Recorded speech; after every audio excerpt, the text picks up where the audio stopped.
योगी कथामृत पहला अध्याय। मेरे माता पिता एवं मेरा बचपन। परम सत्य की खोज और उसके साथ जुड़ा गुरु शिष्य संबंध प्राचीन काल से ही भारतीय संस्कृति की विशेषता रही है। इस खोज के मेरे अपने मार्ग ने मुझे एक भगवत स्वरूप सिद्ध पुरुष के पास पहुंचा दिया, जिनका सुघड़ जीवन युग युगांतर का आदर्श बनने के लिए ही तराशा हुआ था। वे उन महान विभूतियों में से एक थे जो भारत का सच्चा वैभव रहे हैं। ऐसे सिद्ध पुरुषों ने ही हर पीढ़ी में अवतरित होकर अपने देश को प्राचीन मिस्र यानी इजिप्ट एवं बेबीलोन के समान दुर्गति को प्राप्त होने से बचाया है। मुझे याद आता है, मेरे शैशव काल में पिछले जन्म की घटनाओं की स्मृतियां मेरे स्मृति पटल पर उभर रही थीं। तथापि ये स्मृतियां उन घटनाओं के घटित होने के क्रम के अनुसार नहीं थीं। बहुत पहले के एक जन्म की स्पष्ट स्मृतियां मुझ में जागती थीं, जब मैं हिमालय में रहने वाला एक योगी था। अतीत के इन झांकियों ने किसी अज्ञात कड़ी से जुड़कर मुझे भविष्य की भी झलक दिखाई। शिशु अवस्था की असहायता की अवमाननाओं की स्मृति मुझ में अभी भी बनी हुई है। चल फिर पाने में और अपनी भावनाओं को मुक्त रूप से व्यक्त कर पाने में असमर्थ होने के कारण मैं विक्षुब्ध रहता था। अपने शरीर की अक्षमताओं का भान होते ही प्रार्थना की लहरें मेरे भीतर उठने लगती थीं। मेरे व्याकुल भाव अनेक भाषाओं के शब्दों में मेरे मन में व्यक्त होते थे। विविध भाषाओं के आंतरिक संभ्रम के बीच मैं धीरे धीरे अपने लोगों के बंगाली शब्द सुनने का अभ्यस्त होता गया। यह थी शिशु मस्तिष्क की मन बहलाने की सीमा, जिसे बड़े लोग केवल खिलौनों और अंगूठा चूसने तक ही सीमित मानते हैं। इस मानसिक विक्षुब्धता और मेरा साथ न देने वाले शरीर के कारण कई बार मैं झल्लाकर आकुलता से रो पड़ता था। मेरी आकुलता पर परिवार में सबको होने वाला विस्मय मुझे याद है। सुखद स्मृतियां भी अनेक हैं। मेरी मां का दुलार और तुतलाने तथा लड़खड़ा के चलने के मेरे आरंभिक प्रयास। इन आरंभिक सफलताओं को सामान्यतः जल्दी ही भुला दिया जाता है, परंतु फिर भी ये आत्मविश्वास की स्वाभाविक आधारशिलाएं होती हैं। मेरी इन सुदूरगामी स्मृतियों का होना कोई अपूर्व बात नहीं है। अनेक योगियों के विषय में ज्ञात है कि उन्होंने जन्म मृत्यु के नाटकीय अवस्था परिवर्तन में भी अपने आत्मबोध को बनाए रखा। यदि मनुष्य केवल शरीर होता तो निसंशय उसकी मृत्यु के साथ ही उसका अस्तित्व समाप्त हो जाता। किंतु यदि युग युगांतर से सिद्ध महात्माओं ने सत्य प्रतिपादित किया है, तो मानव मूलतः अशरीरी सर्वव्यापी आत्मा है। शैशवावस्था की सुस्पष्ट स्मृतियों का होना विलक्षण तो है, किंतु ऐसी घटनाएं अति दुर्लभ भी नहीं। अनेक देशों में यात्रा करते हुए मैंने अनेक सत्यनिष्ठ स्त्री पुरुषों के मुख से उनकी शैशवावस्था की स्मृतियां सुनी हैं। मेरा जन्म पूर्वोत्तर भारत में हिमालय पर्वत श्रेणी के निकट स्थित गोरखपुर में 5 जनवरी 1893 ईस्वी को हुआ था। वहीं मेरे जीवन के पहले 8 वर्ष व्यतीत हुए थे। हम 8 बच्चे थे, 4 भाई और 4 बहनें। मैं मुकुंदलाल घोष भाइयों में दूसरा और माता पिता की चौथी संतान था। मेरे माता पिता बंगाली क्षत्रिय थे। दोनों ही संत प्रकृति के थे। उनके शांत एवं शालीन दाम्पत्य प्रेम में कभी कोई अनर्थक व्यवहार व्यक्त नहीं हुआ। माता पिता के बीच आपसी सामंजस्य चारों ओर चलने वाले 8 नन्हे जीवों के कोलाहल का शांत केंद्र था। मेरे पिता श्री भगवती चरण घोष स्वभाव से दयालु, गंभीर और कभी कभी कठोर थे। उनसे अत्यंत प्यार करते हुए भी हम बच्चे उनसे आदर युक्त दूरी बनाए रखते थे। वे असाधारण गणितज्ञ और तर्कशास्त्र वेत्ता थे और मुख्यतः अपनी बुद्धि से ही काम लेते थे। किंतु मां तो स्नेह की देवी थी और हमें केवल प्रेम के द्वारा ही सिखाती थी। मां के देहांत के पश्चात पिताजी अपनी आंतरिक कोमलता अधिक स्पष्ट रूप से व्यक्त करने लगे। तब मैंने देखा कि उनकी आंखों में प्रायः मेरी मां की आंखों की झलक दिखाई पड़ती थी। मां के सानिध्य में हम बच्चों का बचपन में ही धर्म ग्रंथों के साथ कटु मधुर परिचय हो गया। अनुशासन की आवश्यकता पड़ने पर मां रामायण और महाभारत से प्रसंगोचित कहानियां हमें सुनाती थीं। ऐसे अवसरों पर डांट और शिक्षा दोनों ही साथ साथ चलते थे। पिताजी के प्रति आदर के प्रतीक स्वरूप कार्यालय से उनके घर आने पर उनका स्वागत करने के लिए शाम में मां हम बच्चों को कपड़े आदि पहनाकर ध्यानपूर्वक तैयार करती थी। पिताजी भारत की तत्कालीन बड़ी कंपनियों में से एक बंगाल नागपुर रेलवे यानी बीएनआर में उपाध्यक्ष यानी वाइस प्रेसिडेंट के समकक्ष पद पर कार्यरत थे। यात्रा उनके कार्य का एक हिस्सा थी। हमारा परिवार मेरे बाल्यकाल में अनेक शहरों में रहा। मां गरीबों की सहायता के लिए सदा तत्पर रहती थी। पिताजी भी इस मामले में करुणापूर्ण दृष्टिकोण रखते थे, परंतु अपनी आर्थिक सीमा के अंदर ही व्यय करना पसंद करते थे। एक बार 15 दिनों में मां ने गरीबों को खिलाने में पिताजी की मासिक आय से अधिक रकम खर्च कर दी। इस पर पिताजी ने मां से कहा, मैं तुमसे केवल इतना ही कहना चाहता हूं कि कृपा करके अपना दान धर्म उचित सीमा के अंदर करो। मां को अपने पति की यह सौम्य उलाहना भी व्यथाजनक लगी। बच्चों को किसी प्रकार के मतभेद का कोई आभास दिए बिना मां ने एक घोड़ा गाड़ी मंगवाई। नमस्कार, मैं अपने मायके जा रही हूं। प्राचीन धमकी। हम लोग चकित होकर विलाप करने लगे। उसी समय संयोगवश हमारे मामा वहां आ गए। उन्होंने पिताजी के कान में फुसफुसाकर धीरे से कोई परामर्श दिया। निसंशय सदियों से चला आ रहा कोई उपाय। पिताजी के कुछ संधिजनक स्पष्टीकरण के बाद मां ने खुशी खुशी घोड़ा गाड़ी लौटा दी। अपने माता पिता के बीच मेरे द्वारा देखे गए एकमात्र विवाद का इस प्रकार अंत हुआ। परंतु एक विशेष संवाद मुझे याद आता है। कृपया अभी अभी घर पर आई एक असहाय महिला को देने के लिए मुझे 10 रुपए दीजिए। मां की मुस्कुराहट में मनाने की अपनी एक शक्ति थी। 10 किस लिए? 1 रुपया काफी है। पिताजी ने इसके साथ एक औचित्य समर्थन भी जोड़ दिया। जब मेरे पिताजी और दादा दादी की अचानक मृत्यु हो गई, तब मैंने गरीबी को पहली बार अनुभव किया। मीलों चलकर स्कूल जाने से पहले मेरा नाश्ता होता था केवल एक छोटा केला। कॉलेज पहुंचने तक मेरी अवस्था इतनी बुरी हो गई कि मैंने एक धनी न्यायाधीश से मासिक 1 रुपए की सहायता के लिए प्रार्थना की। उसने यह कहते हुए मना कर दिया कि 1 रुपया भी मूल्यवान होता है। मां के हृदय से तत्काल तर्क उभरा, उस 1 रुपए के मना किए जाने की आपको कितनी कड़वी याद है? क्या आप चाहते हैं कि यह महिला भी आपके द्वारा इन 10 रुपयों को मना किए जाने की वैसी ही दुखद स्मृति अपने मन में रखे जिनकी उसे तीव्र आवश्यकता है? तुम जीती। पराभूत पति की सनातन भाव भंगिमा के साथ पिताजी ने अपना बटुआ खोला और कहा, यह लो 10 रुपए का नोट। उस महिला को यह मेरी शुभकामनाओं सहित दे दो। किसी भी नए प्रस्ताव पर पहले नहीं कह देना पिताजी का स्वभाव था। इतनी सहजता से मां की सहानुभूति जगाने वाली उस अपरिचिता के प्रति पिताजी का रवैया उनकी स्वभावगत सतर्कता का एक उदाहरण था। तत्क्षण कोई बात स्वीकार कर लेने में अनिच्छा वस्तुतः सोच विचार के बाद निर्णय के सिद्धांत का पालन मात्र है। मैंने सदा ही देखा कि पिताजी उचित और संतुलित निर्णय लेते थे। यदि मैं अपने अनेकानेक अनुरोधों के पक्ष में एक दो अच्छे तर्क प्रस्तुत कर देता, तो वे सदा ही मेरी इच्छा पूरी कर देते, चाहे वह इच्छा छुट्टियों में भ्रमण यात्रा की हो या नई मोटरसाइकिल की। अपने बच्चों के बाल्यकाल में पिताजी अनुशासन में उनके साथ दृढ़ता बरतते थे, परंतु स्वयं किसी वैरागी की तरह सरल सात्विक जीवन व्यतीत करते थे। उदाहरणार्थ, वे कभी थिएटर नहीं गए, बल्कि विभिन्न आध्यात्मिक साधनाओं में और भगवत गीता पढ़ने में ही उन्हें आनंद आता था। उन्होंने सारे सुखोपभोगों का त्याग कर दिया था, यहां तक कि वे जूतों की एक जोड़ी का भी तब तक प्रयोग करते थे जब तक कि वह बिल्कुल ही प्रयोग न करने योग्य न हो जाए।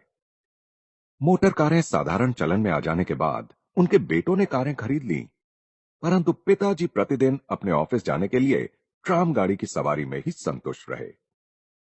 सत्ता या वर्चस्व प्राप्त करने के लिए धन संचय करने में पिताजी को कोई रुचि नहीं थी। कोलकाता अर्बन बैंक का गठन करने के बाद स्वयं अपने लाभ के लिए उसके शेयर रखने से उन्होंने इनकार कर दिया।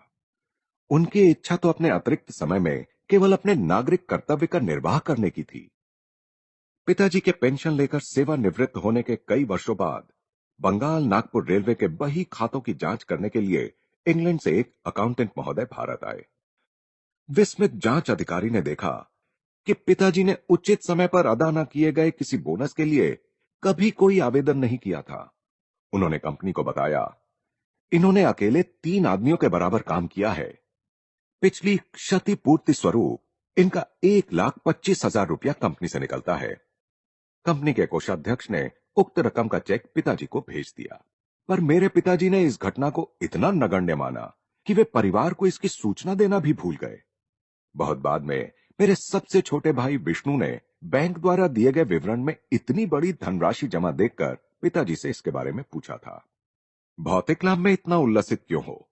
पिताजी ने कहा, संभाव को जिसने अपना लक्ष्य बना लिया हो, वह ना तो किसी लाभ से उल्लसित होता है, न ही किसी हानि से दुखी। वह जानता है कि मनुष्य इस संसार में खाली हाथ आता है और खाली हाथ ही जाता है। अपने वैवाहिक जीवन में पदार्पण करने के शीघ्र बाद ही मेरे माता पिता एक महान गुरु बनारस के लाहिड़ी महाशय के शिष्य हो गए। इस संपर्क से पिताजी के पहले से ही विरक्त स्वभाव को और बल मिला। मां ने एक बार मेरी सबसे बड़ी बहन रोमा को एक उल्लेखनीय बात बताई। तुम्हारे पिताजी और मैं संतान प्राप्ति के लिए वर्ष में मात्र एक बार पति पत्नी के रूप में साथ सोते हैं। पिताजी लाहिड़ी महाशय से अविनाश बाबू के माध्यम से मिले थे।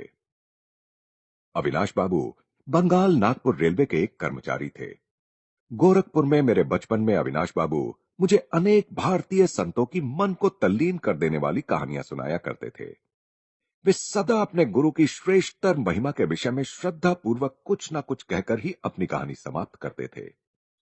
तुमने कभी सुना है किन असाधारण परिस्थितियों में तुम्हारे पिताजी लाहिड़ी महाशय के शिष्य बने थे? गर्मियों के मौसम में एक अलसाए दिन मैं और अविनाश बाबू मेरे घर के अहाते में बैठे थे। तब उन्होंने मेरी उत्सुकता जगाने वाला यह प्रश्न मुझसे किया। मैंने आशा भरी मुस्कुराहट के साथ ना में सिर हिलाया। तुम्हारे जन्म से कई वर्ष पहले मैंने अपने वरिष्ठ अधिकारी अर्थात तुम्हारे पिताजी से अपने गुरु का दर्शन करने बनारस जाने के लिए 1 सप्ताह की छुट्टी देने की याचना की, पर तुम्हारे पिताजी ने मेरी इच्छा का उपहास किया। उन्होंने कहा, क्या तुम धार्मिक कट्टरवादी बनना चाहते हो? यदि जीवन में आगे बढ़ना चाहते हो तो अपने काम पर ध्यान दो। झाड़ियों में से गुजरती एक पगडंडी से उस दिन उदास मन लिए मैं घर जा रहा था कि पालकी पर सवार तुम्हारे पिताजी से मेरी मुलाकात हो गई। उन्होंने पालकी और नौकरों को विदा कर दिया और मेरे साथ चलने लगे। मुझे सांत्वना देने के लिए वे सांसारिक सफलता के लिए प्रयास करने के लाभ मुझे समझाने लगे, पर मैं उनकी बातें बेमन होकर सुन रहा था। मेरा हृदय बार बार यही पुकार रहा था, लाहिड़ी महाशय, मैं आपके दर्शन के बिना जी नहीं सकता। हम लोग चलते चलते एक सुनसान मैदान के किनारे पहुंच गए, जहां सांध्यकालीन सूर्य की किरणें लहराती ऊंची जंगली घास पर चमक रही थी। हम लोग उस मनोरम दृश्य को देखने के लिए रुक गए। वहां उस मैदान में हमसे कुछ ही गज की दूरी पर मेरे महान गुरु अकस्मात प्रकट हो गए। उनका स्वर वातावरण में गूंज उठा, भगवती, तुम अपने कर्मचारी के प्रति अत्यंत कठोर हो। इसके साथ ही वे जिस रहस्यमय ढंग से प्रकट हुए थे, उसी रहस्यमय ढंग से अंतर्धान हो गए। मैं जमीन पर घुटने टेककर लाहिड़ी महाशय पुकार रहा था। कुछ क्षणों के लिए तुम्हारे पिताजी स्तंभित हो गए। अविनाश, मैं न केवल तुम्हें छुट्टी दे रहा हूं, बल्कि वाराणसी जाने के लिए मैं स्वयं भी छुट्टी ले रहा हूं। तुम्हारी सहायता करने के लिए जब चाहे अपनी इच्छा के अनुसार प्रकट होने की शक्ति रखने वाले इन महान लाहिड़ी महाशय के दर्शन मुझे करने ही होंगे। मैं अपनी पत्नी को भी साथ लूंगा और इन महान गुरु से प्रार्थना करूंगा कि वे हमें अपने आध्यात्मिक पथ में दीक्षित करें। क्या तुम हम दोनों को उनके पास ले चलोगे? अवश्य। अपनी प्रार्थना के इस चमत्कारपूर्ण उत्तर को पाकर और घटनाओं के इतने शीघ्र अनुकूल मोड़ लेने पर मेरा मन आनंद से गदगद हो उठा था। अगले दिन शाम को तुम्हारे माता पिता और मैं रेलगाड़ी से वाराणसी के लिए चल पड़े।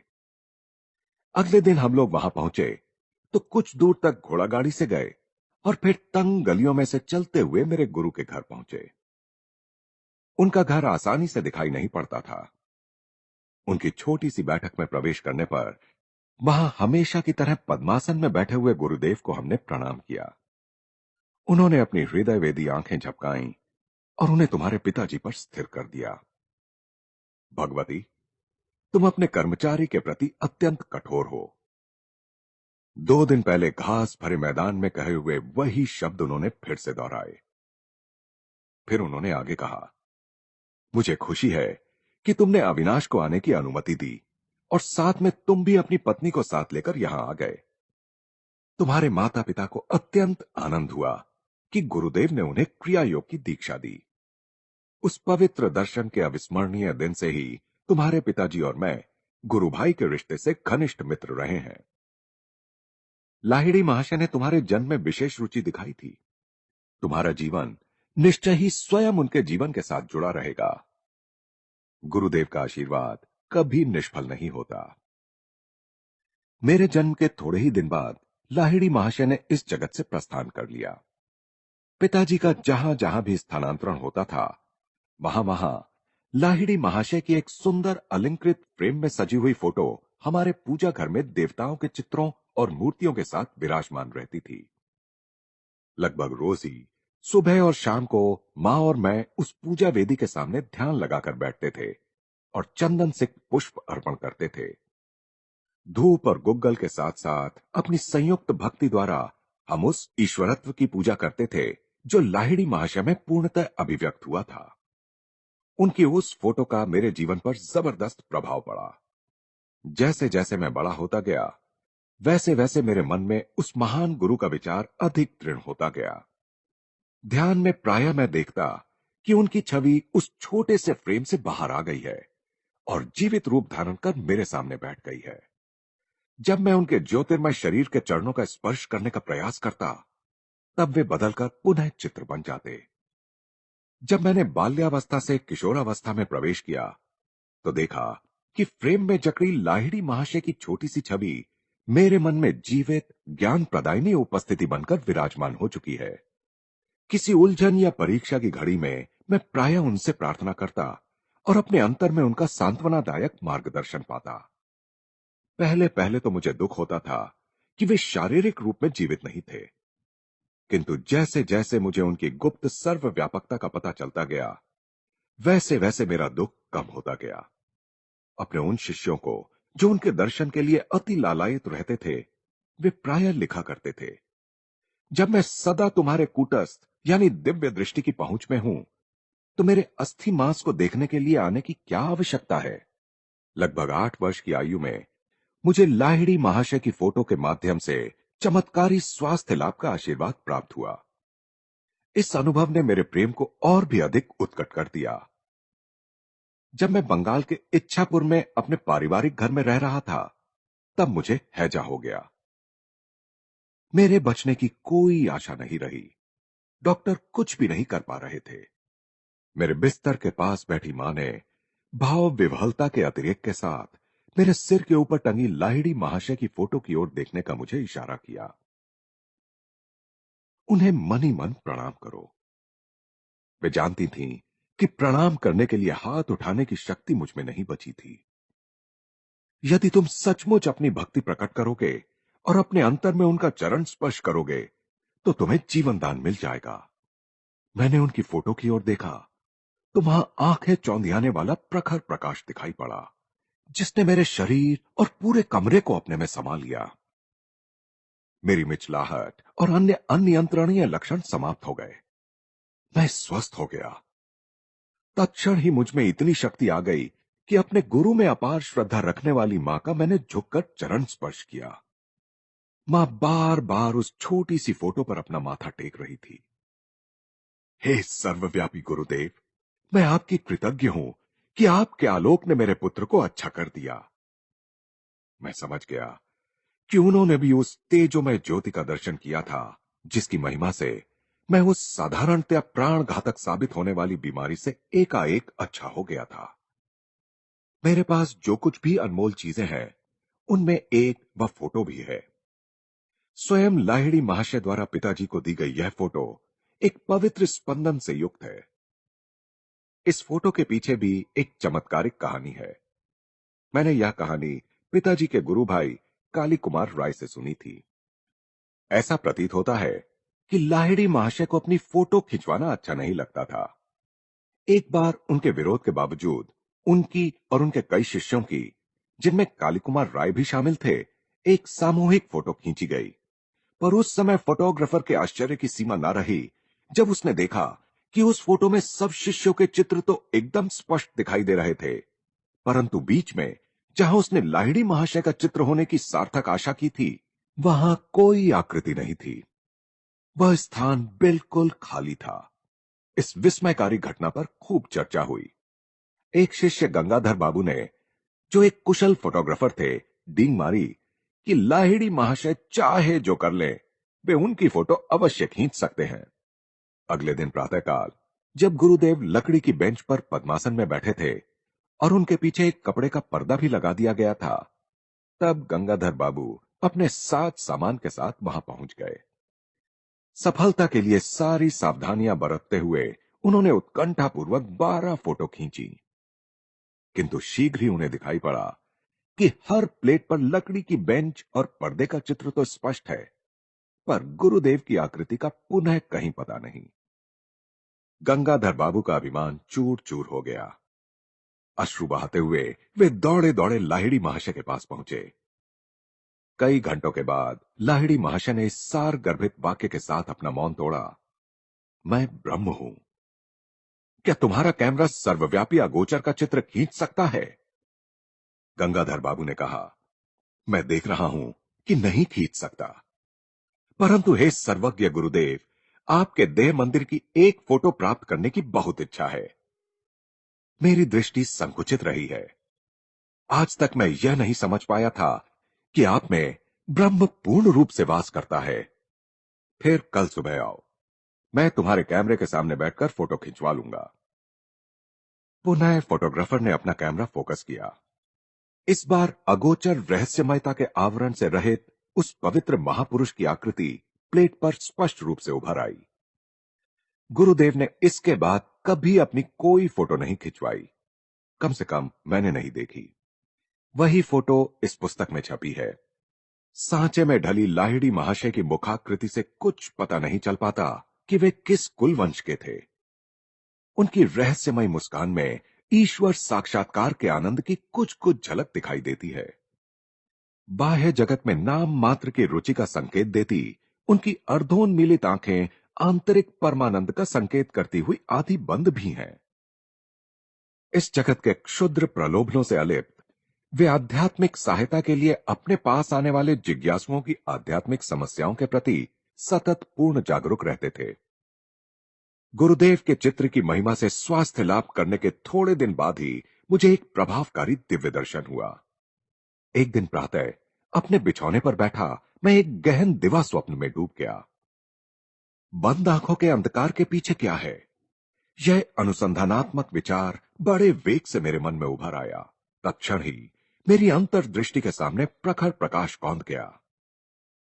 मेरे ललाट में विस्तीर्ण दीप्तिमान पट पर पर्वत गुफाओं में ध्यानस्थ बैठे संतों की आकृतियां छोटे छोटे चलचित्रों की भांति प्रकट होने लगीं।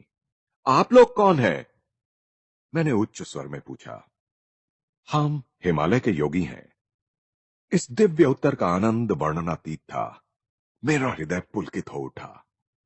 आह, मैं भी हिमालय में आकर आपके जैसा बनना चाहता हूं। दृश्य अंतर्धान हो गया, परंतु रजत किरणें मंडलाकार में अनंत की ओर विस्तृत होती गईं। यह अद्भुत आलोक क्या है? मैं ईश्वर हूं, मैं प्रकाश हूं। यह ध्वनि बादलों की सौम्य बुदबुदाहट जैसी थी। मैं आपके साथ एकाकार होना चाहता हूं। यद्यपि वह ईश्वरीय आनंद क्रमशः क्षीण होता गया, पर उससे मैं ब्रह्म की स्थायी खोज की विरासत प्राप्त करने में सफल हुआ। ईश्वर शाश्वत नित्य नवीन आनंद है। यह स्मृति मेरे हृदय पटल पर इस अनुभव के बाद लंबे समय तक बनी रही। बचपन की एक अन्य स्मृति असाधारण है और उल्लेखनीय भी है, क्योंकि उसका चिन्ह आज भी मेरे हाथ पर है। एक दिन प्रातः समय मैं और मेरी बड़ी बहन उमा अपने गोरखपुर के घर के अहाते में नीम के पेड़ के नीचे बैठे थे। आसपास के तोतों को नीम के पके फल खाते में निहार रहा था और बीच में जो समय मिलता उसमें उमा दीदी मुझे बंगाली की पहली पुस्तक पढ़ने में मदद कर रही थीं। उमा दीदी ने अपने पैर पर फोड़ा होने की बात बताई और वो उस पर लगाने के लिए मरहम की एक डिबिया ले आई। मैंने उसमें से थोड़ा मरहम लेकर अपने हाथ पर लगा लिया। तुम निरोग हाथ पर मरहम क्यों लगा रहे हो? बात ऐसी है दीदी, मुझे लग रहा है कि कल मुझे यहां फोड़ा होने वाला है। चल, झूठा कहीं का। दीदी, जब तक तुम कल सुबह क्या होता है यह देख नहीं लेती, तब तक मुझे झूठा नहीं कह सकती। मुझे क्रोध आ गया। उमा पर उसका कोई असर नहीं पड़ा और उसने 3 बार अपने व्यंग्य को दोहराया। एक दृढ़ निश्चय मेरी आवाज में ध्वनित होने लगा जब मैंने धीरे धीरे कहना शुरू किया। मैं अपनी इच्छा शक्ति के बल के साथ कहता हूं कि कल मेरे हाथ पर इसी जगह एक काफी बड़ा फोड़ा निकल आएगा और तुम्हारा फोड़ा सूजकर दुगना हो जाएगा। सुबह मेरे हाथ पर एक बहुत बड़ा फोड़ा निकल आया और उमा का फोड़ा आकार में दुगना हो गया। मेरी बहन चीखती हुई मां के पास भागी। मां, मुकुंद जादू टोना करना सीख गया है।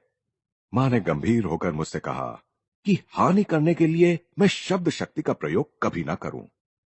मैंने मां का वह उपदेश सदा ही याद रखा है और उसका पालन किया है। मेरे फोड़े का इलाज चीरे से हुआ। डॉक्टर के चीरे से बना चिन्ह आज भी मौजूद है। मेरे दाहिने हाथ पर मनुष्य के शब्द की शक्ति का नित्य स्मरण दिलाता हुआ यह चिन्ह स्मारक के रूप में विद्यमान है। गहरी एकाग्रता के साथ उमा को कहे गए उन साधारण एवं प्रकटतः हानि रहित प्रतीत होने वाले शब्दों में बम के सदृश विस्फोट कर निश्चित परिणाम उत्पन्न करने की, यद्यपि परिणाम हानिकर थे, पर्याप्त शक्ति निहित थी। बाद में मेरी समझ में आया कि किसी के जीवन को संकट से बचाने के लिए वाणी की विस्फोटक स्पंदन शक्ति का सदुपयोग किया जा सकता है और इस प्रकार बिना चिन्ह या कष्ट रहित शल्य चिकित्सा की जा सकती है। हमारा परिवार पंजाब के लाहौर शहर में स्थानांतरित हुआ।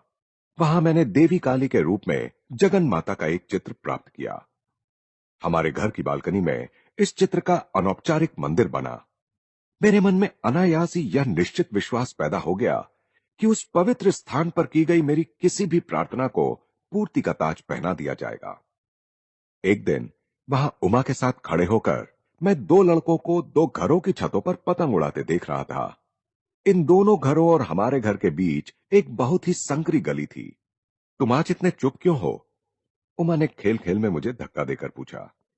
मैं यह सोच रहा हूं कि कितनी अद्भुत बात है कि मैं जो भी मांगता हूं जगन माता मुझे दे देती हैं।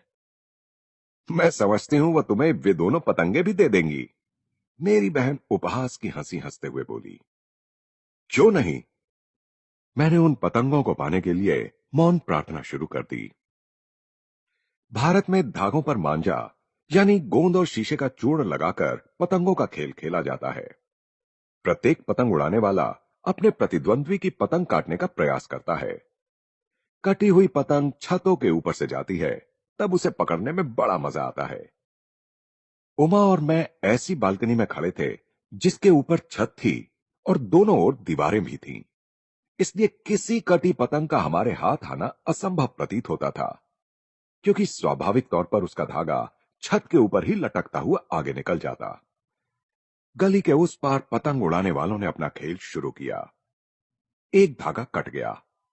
तत्क्षण ही पतंग मेरी दिशा में लपकी। अचानक हवा बंद हो जाने के कारण वह पतंग एक क्षण के लिए स्थिर हो गई और इसी बीच उसका धागा सामने वाले घर के ऊपर उगे नागफनी के एक पौधे में उलझ गया। मेरे पकड़ने के लिए एक पूरा फंदा बन गया। मैंने यह पुरस्कार उमा को सौंप दिया। यह तो केवल एक असाधारण संयोग था, न कि तुम्हारी प्रार्थना का उत्तर। यदि वह दूसरी पतंग भी तुम्हारे पास आ जाए तो मैं मानूंगी। दीदी की काली आंखों से उनके शब्दों की अपेक्षा कहीं अधिक विस्मय प्रकट हो रहा था। मैंने तीव्रता से अपनी प्रार्थनाएं जारी रखीं। उस दूसरे पतंग उड़ाने वाले के जोर से झटका मारने के कारण उसका धागा भी टूट गया। हवा में नाचती हुई पतंग मेरी ओर आने लगी। मेरे सहायक नागफनी के पौधे ने फिर से धागे को उलझाकर आवश्यक फंदा बना दिया ताकि मैं उसे पकड़ सकूं। मैंने अपना यह दूसरा पुरस्कार भी उमा को भेंट कर दिया।